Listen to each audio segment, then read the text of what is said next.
Alors, le dernier certificat, c'est un certificat sur la surveillance épidémiologique et veille sanitaire.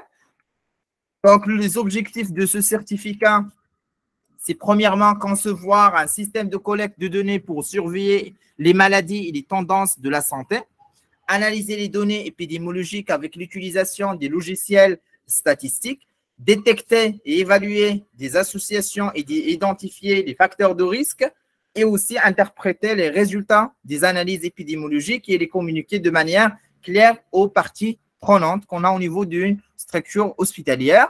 Utiliser les logiciels, notamment les logiciels de gestion des données géographiques, donc là c'est le QCH, et réaliser des analyses spatiales.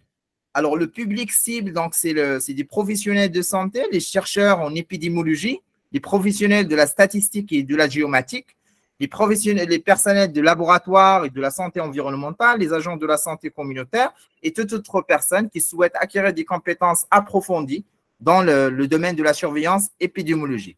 Donc, les débouchés de ce certificat, c'est des assistants épidémiologistes, le coordonnateur de la surveillance épidémiologique, les analystes de données ou bien les gestionnaires de programmes de la santé publique.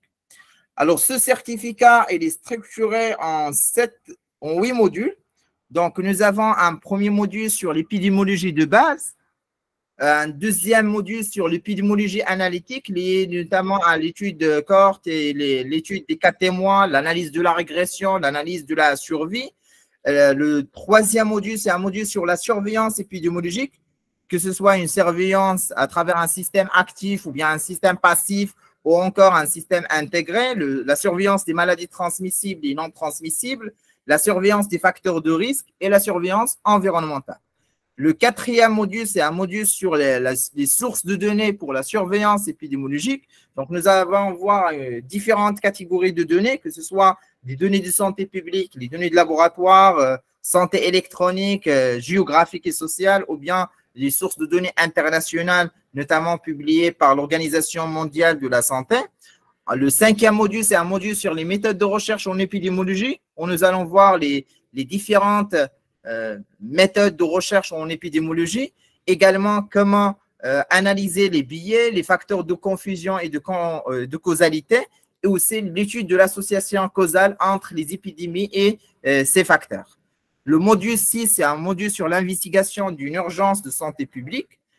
Un septième module sur les mesures de la prévention en épidémiologie. Donc, nous allons voir tout ce qui est la vaccination et immunisation, les préventions des maladies infectieuses, prévention des maladies chroniques et l'évaluation des programmes de prévention. Est-ce que ce sont des programmes qui sont pertinents, qui ont permis d'aboutir aux résultats et aux objectifs attendus en a?